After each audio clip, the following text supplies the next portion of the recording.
নমস্কার, story officially চ্যানেলে আপনাদের প্রত্যেককে স্বাগত। আমি আজকে এত সুন্দর একটা কাহিনী বলছি যে ভগবানকে পেতে গেলে কাকে ডাকতে হবে আগে, কার কৃপা পাওয়া আগে দরকার। আজকে সেরকমই একটা কাহিনী বলছি, অপূর্ব সুন্দর সেই কাহিনী। আসলে ভগবান শ্রীকৃষ্ণ তিনি বলেন যে দেখো, আমি অত গণিত জানি না, তাই আমি একটা গণিতই জানি, তুমি আমাকে পুরোটা দিয়ে দাও, আমি তোমাকে পুরোটা দিয়ে দেব, এই গণিত আমার জানা আছে। আর রাধারানী সে তো গোবিন্দর থেকেও আর এক কাঠি উপরে। সে বলে তুমি আমাকে পুরোটা দিয়ে দাও, আমি কৃষ্ণ সমেত তোমাকে দিয়ে দেব। তাই রাধারানী হলো কৃপাময়, কৃপালু। সে রিঝেই থাকে, তাকে রিঝানো কোনো কঠিন না। শুধু তার নাম রাধা, এত তাড়াতাড়ি কৃপালু তিনি দয়াময়ী, তার মতো করুণাময়ী দয়াময়ী আর কেউ নেই। তাই তাকে রিঝানো খুব সহজ। আর রাধারানী যতক্ষণ কৃপা না করবে ততক্ষণ আমরা গোবিন্দকেও পেতে পারি না। আজকে আমি সেই রকমই একটা কাহিনী বলছি। ভগবান শ্রীকৃষ্ণ যখন দাপরে কৃষ্ণ হয়ে তিনি গোকুলে ছোটবেলায় মা যশোদা নন্দরাজার ঘরে তিনি ছোট্ট কৃষ্ণ একটু একটু করে বড় হচ্ছেন। সেই সময় বনের একটা ময়ূর, তার মনের খুব ইচ্ছা যে গোপালের কৃপা আমি পাওয়ার জন্য সে ব্যস্ত হয়ে যায়। সে কি করে গোপালের কৃপা পাবে, গোপালের দৃষ্টি তার উপরে থাকবে, সেই জন্য সে কি করে গোকুলে চলে আসে।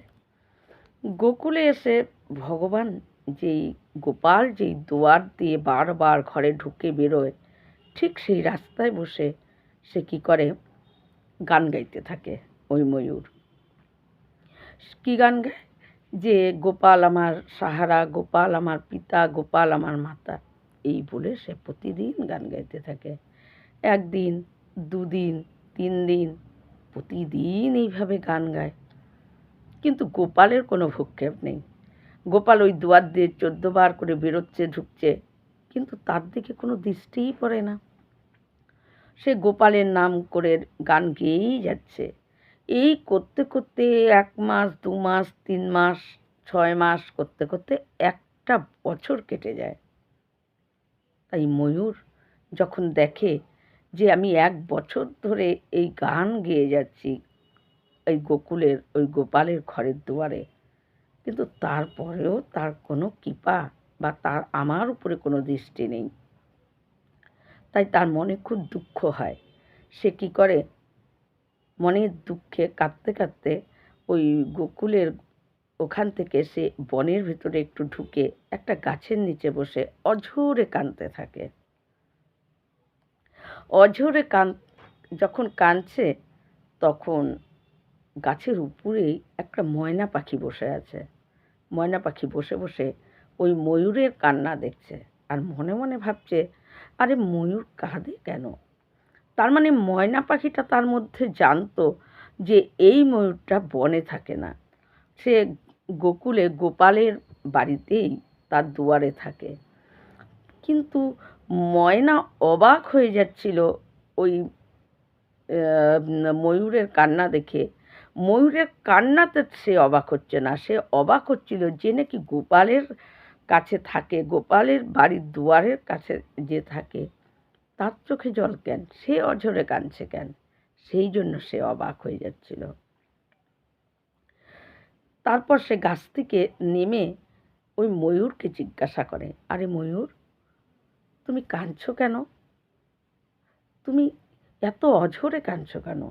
তখন ময়ূর বলে যে দেখো, আমি গোপালের কৃপা পাওয়ার জন্য আমি ওই গোকুলে যে গোপাল থাকে সেই দুয়ারে বসে আমি প্রতিদিন গোপাল আমার সাহারা, গোপাল আমার পিতা, গোপাল আমার মাতা, এই বলে বলে আমি প্রতিদিন গান গাই। কিন্তু গোপাল কোনো দিন আমার দিকে চেয়েও দেখেনি। চেয়ে দেখা তো দূরের কথা, আমাকে এতটুকু জল এনেও দেয়নি যে আরে তুই যে সারাদিন গান গাচ্ছিস, তোর গলা শুকিয়ে যাচ্ছে, এইটুক জল খা। এটাও করেনি, তাকিয়েও দেখেনি। তাই আমি আজকে সেখান থেকে বেরিয়ে এসে এই গাছের নিচে অঝরে কাঁদছি।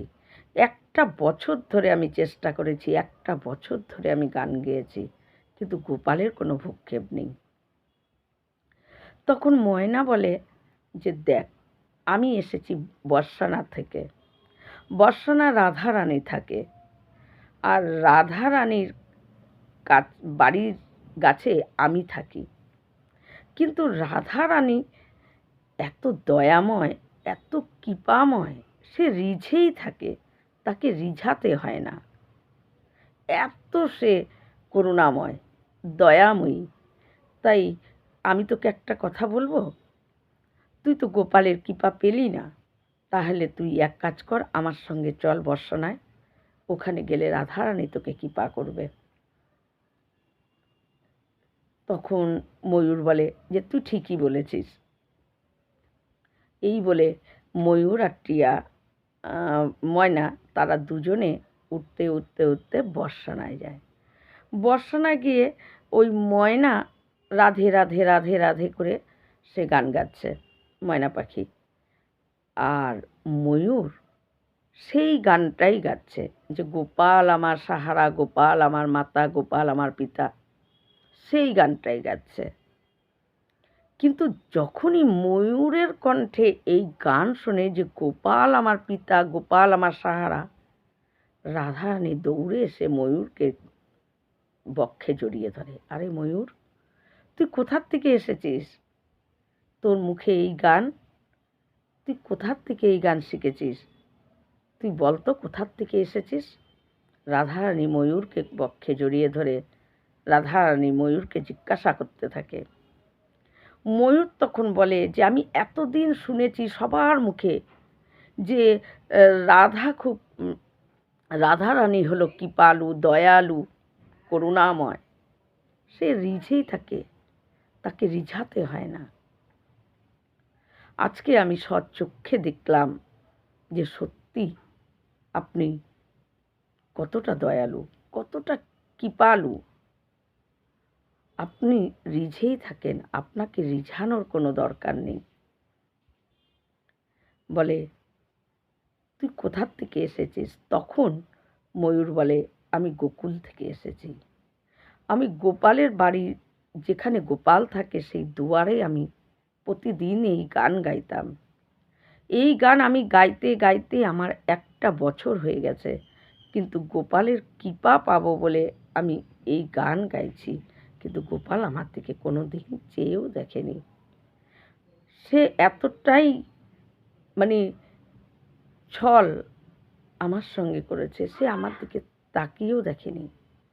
সত্যি সে ছলিয়া, সে ছল করতে জানে। তাই মনের দুঃখে আমি ওই গোপালের বাড়ির থেকে বেরিয়ে গাছতলায় কান্না করছিলাম। তখন ময়না আমাকে বলে, আপনার কথা বলে যে বর্ষানার রাধারানীর আছে, তুই সেখানে চল। আমি তার সঙ্গে এখানে এসেছি। রাধারানী ওর কথা শুনে বলে, আরে ময়ূর, গোপাল ওর, তুই যেমন ভাবছিস গোপাল তেমন না। আমি তোকে বলছি তুই যেখান থেকে এসেছিস তুই সেখানেই চলে যা, আর তুই যেখানে বসে গান গাইতিস সেখানে বসেই গান গা, কিন্তু তুই এই গান গাইস না। তুই শুধু রাধা নামের কোনো একটা গান তুই ওইখানে বসেই গা। তখন রাধারানীর এই পরামর্শতে ময়ূর কী করে, উঠতে উঠতে সে আবার গোকুলে আসে। গোকুলে এসে ভগবানের যেই দুয়ারে, গোপালের ঘরের সামনে যে দুয়ার, সেই দুয়ারে বসে সে আবার গান করতে শুরু করে। কিন্তু সেই দিন আর গোপাল আমার পিতা, গোপাল আমার মাতা, গোপাল আমার সাহারা, সেই গান তিনি করেন না ময়ূর। সেদিন ময়ূর রাধা নামের গান গাচ্ছে। আর যখনই রাধা নামের উচ্চারণ করে করে গান গাচ্ছে, তখন গোপাল ছুটে এসে সেই ময়ূরকে তার বক্ষে জড়িয়ে ধরে। ময়ূরকে যেই বক্ষে জড়িয়ে ধরে তখন ময়ূরকে বলে, আরে ময়ূর, তুই এই গান কোথার থেকে শিখেছিস? তখন ময়ূর বলে যে, বাহ, তুমি তো খুব ছল করতে পারো। আমি একটা বছর ধরে তোমার এই দুয়ারে বসে এই গোপাল আমার সাহারা, গোপাল আমার পিতা, গোপাল আমার মাতা, এই গান আমি 1 বছর ধরে করলাম। তুমি আমার দিকে দৃষ্টি তো দূরের কথা, কৃপা তো দূরের কথা, এতটুকু জলও কোনোদিন আমার কাছে এনে দাওনি। কিন্তু আজ রাধারানীর গান গাইতেই তুমি দৌড়ে এসে আমাকে জড়িয়ে ধরো বক্ষে। বাহ ছলিয়া, তুমি সত্যিই ছল করতে জানো। তখন ভগবান মানে গোপাল একটু মুচকি হেসে বলে যে, আরে ময়ূর, তুই আজকে যে গান গাইছিস, যার নাম তোর গানে উচ্চারণ করেছিস, সে তো আমারই প্রাণ। তাই আজকে কি আমি তোকে না জড়িয়ে ধরে থাকতে পারি? আর এতদিন তুই শুধু আমার কথাই বলে গেছিস যে গোপাল আমার মাতা, গোপাল আমার পিতা। তাই যে আমাকে ডাকে, যে আমাকে স্মরণ করে, আমি অতটা প্রসন্ন হতে পারি না, কিন্তু যখন রাধা নাম কেউ করে তখন আমি ছুটে তার কাছে চলে যাই। তাই আজকে তুই যখন রাধা নাম গাচ্ছিস তখন আমি আর থাকতে পারিনি, তাই তো তোকে দৌড়ে এসে তোকে বক্ষে জড়িয়ে ধরেছি। হে ময়ূর, তুই এরকমই ভাবেই রাধা নাম গা, আমি শুনব। আসলে এই গল্পের মাধ্যমে আমাদেরকে এটাই বুঝিয়েছে যে যদি ভগবান শ্রীকৃষ্ণকে পেতে হয়, যদি তার কৃপা পেতে হয়, তাহলে আগে রাধা নাম উচ্চারণ করতে হবে। রাধা নামকে যে আশ্রয় করে সে ভগবানকে তার পেতে আর দেরি হয় না। কারণ রাধারানী, ভগবান শ্রীকৃষ্ণ বলে যে আমাকে তুমি পুরোটা দিয়ে দাও, আমি তোমাকে পুরোটা দিয়ে দেব, আমি অত কিছু জানি না। আর রাধারানী বলে যে তুমি আমাকে পুরোটা যদি না দিতে পারো, তুমি 3 ভাগ দাও, আমি তোমার গোবিন্দ সহকারে আমি তোমার হয়ে যাব। তাই রাধা নাম যতক্ষণ আমরা আশ্রয় না করব, ততক্ষণ আমরা কৃষ্ণকে তার কৃপা পাওয়া আমাদের দুর্লভ। কিন্তু রাধারানী এতটাই সরল, এতটাই দয়াময়, এতটাই কৃপালু, তাকে রিঝাতে হয় না, সে রিঝেই থাকে। শুধু সে অপেক্ষা করে যে কখন কে আমার নাম ধরে আমাকে একবার ডাকবে। তারপর সঙ্গে সঙ্গে সে কৃপালু, তো সে সঙ্গে সঙ্গে তাকে কৃপা করে দেয়। আর সে শুধু কৃপা করলে সে নিজে একা তাকে যে দিয়ে দেয় তা না, সে ভগবান কৃষ্ণের হাত ধরে তার কাছে বলে, নাও আমরা দুজনেই তোমার। তাই ভগবানকে পেতে গেলে আগে রাধা নাম আশ্রয় করতে হবে।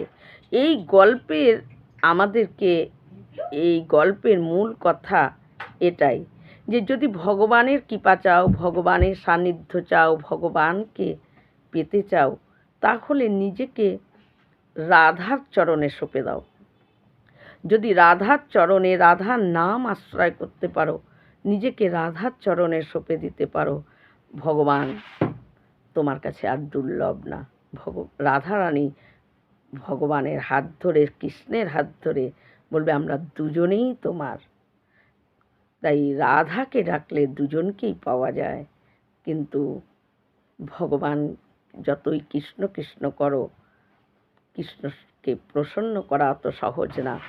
যদি রাধারানী কৃপা করে তাহলেই ভগবান সহজ হয়ে যায়। ভগবানকে পাওয়া তাহলে আর দুর্লভ না। তাই রাধা নাম আশ্রয় করা আমাদের প্রত্যেকের দরকার। এই রকম ভিডিও পাওয়ার জন্য আমার চ্যানেলটিকে সাবস্ক্রাইব করবেন। নমস্কার।